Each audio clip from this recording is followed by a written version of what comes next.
Hi Tata lovers. ഇന്ന് നമുക്ക് morning തന്നെ വർക്കാ, പക്ഷെ കോടതിയിലൊന്ന് പോകാനിട്ടുള്ളൂ അപ്പോയിന്റ്മെന്റ്. ഞാൻ കൺഫേം പറഞ്ഞിട്ടില്ല ക്ലയന്റിനോട്. ഇഡു മഴയാണ് കേട്ടോ, ഹെവി മഴ.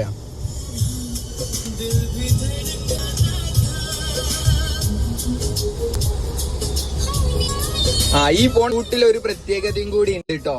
ഞാൻ ബൈക്കിൽ പോകുമ്പോ ആക്സിഡന്റ് ആയ സ്പോട്ട് ഉണ്ട്, അത് ഞാൻ കറക്റ്റ് കാണിച്ചു തരാം. ഇതാ ഞാൻ ഡൊമിനാറിൽ ഇങ്ങനെ നൈസായിട്ട് റൈഡ് ചെയ്ത് ഇതാ ഈ വളവ് തിരിഞ്ഞ് ഇതൊരു സ്ട്രെയിറ്റ് റോഡാ, ഒരു ബ്രിഡ്ജ് ഉണ്ട്, അതിന്റെ അപ്പുറം വരെ പക്ക കിഡില സ്ട്രെയിറ്റ് വ്യൂ ഉള്ള റോഡാ. ഇവിടെ തന്നെ ഞാൻ കാണുന്നുണ്ടായിരുന്നു ആ കാർ അവിടെ സൈഡ് ആക്കിയിട്ടിട്ടുള്ളത്, പക്ഷെ അയാൾ ഒരിക്കലും എടുക്കുമെന്ന് ഞാൻ വിചാരിച്ചില്ല. എന്താ വെച്ചാൽ സ്ട്രെയിറ്റ് റോഡായതുകൊണ്ട് അത്യാവശ്യം നമ്മൾ നല്ല ചവിട്ടും.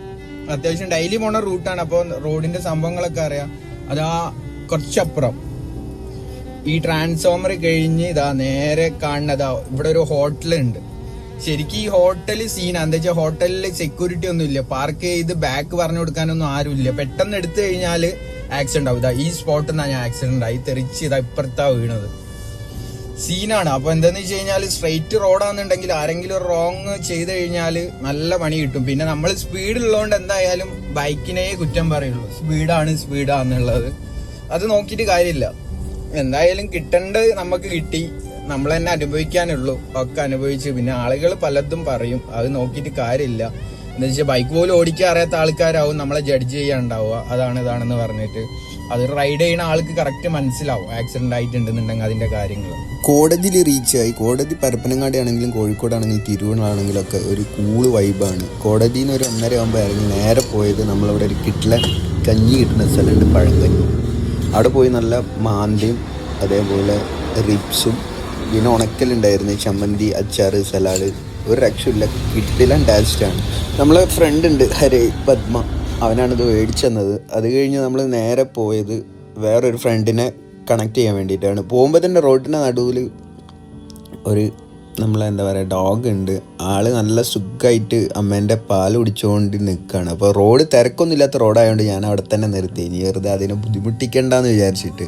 അങ്ങനെ ആൾ നല്ല എൻജോയ് ചെയ്ത് പാല് കുടിച്ച് കഴിയണ വരെ നമ്മൾ വണ്ടി അവിടെ തന്നെ ആളെ വാച്ച് ചെയ്ത് നിർത്തി. ആൾ കുറച്ച് അപ്പുറത്തേക്ക് നടന്ന് മൂവ് ആയതിൻ്റെ ശേഷം കേട്ടോ നമ്മൾ വണ്ടി എടുത്തത്.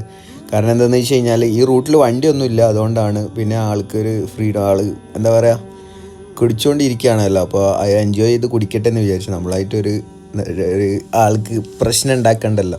അപ്പോൾ കുറച്ചൊരു മിനിറ്റ് അവിടെ വെയിറ്റ് ചെയ്തപ്പോൾ തന്നെ ആൾ ഇതാ നൈസായിട്ട് പോകണുണ്ടോ.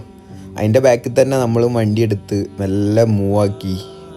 കുറേ കുട്ടികളുണ്ട് കേട്ടോ, പക്ഷെ ഒന്നിനെ മാത്രമേ കാണുന്നുള്ളൂ. ഈ റൂട്ടിൽ വരുമ്പം കാണലുണ്ട് കുട്ടികളെ. ഇനി നമുക്ക് പോകാനുള്ള കേരള ഗവൺമെൻറ്റിൻ്റെ ഒരു സ്ഥാപനത്തിലേക്കാണ്. കുറച്ച് സാധനങ്ങൾ മേടിക്കാനുണ്ട്. പോണ പോക്കിൽ ഡോഗിനെ പോലെ തന്നെ കാറ്റിനെയും കണ്ട് സെയിം അതേപോലെ തന്നെ പാല് കൊടുത്തുകൊണ്ടിരിക്കുകയാണ്. അപ്പോൾ വില്ലേജിൽ മാത്രം കാണാൻ പറ്റുന്ന കുറച്ച് സാധനങ്ങളാട്ടോ ഇത്. അപ്പോൾ നമ്മൾ നേരെ പോയത് ബ്യൂറേജ് കോർപ്പറേഷനിലാണ്. അവിടുന്ന് കുറച്ച് സാധനങ്ങളൊക്കെ മേടിച്ച് നേരെ വീട്ടിലേക്ക് വന്ന് അത് കഴിഞ്ഞ് നൈറ്റായപ്പോൾ ഇവിടെ ഒരു കിഡ്ലൻ സൂപ്പ് കിട്ടുന്ന ഒരു സ്പോട്ടുണ്ട്. അവിടുന്ന് സൂപ്പും നഗറ്റ്സും കാര്യങ്ങളൊക്കെ കഴിച്ച് അപ്പോൾ അന്നത്തെ ദിവസം ഏകദേശം ഫിനിഷായി. അപ്പോൾ ഇതാണ് ടാറ്റൊന്നും ഇല്ലാതെ ഫ്രീ ആയി നടക്കുന്ന ഒരു ദിവസം എന്ന് പറഞ്ഞു കഴിഞ്ഞാൽ, നാട്ടിലുള്ളൊരു ദിവസം ഫ്രണ്ട്സുമാരൊക്കെ ഉള്ള. അപ്പോൾ എല്ലാവർക്കും good day and good night.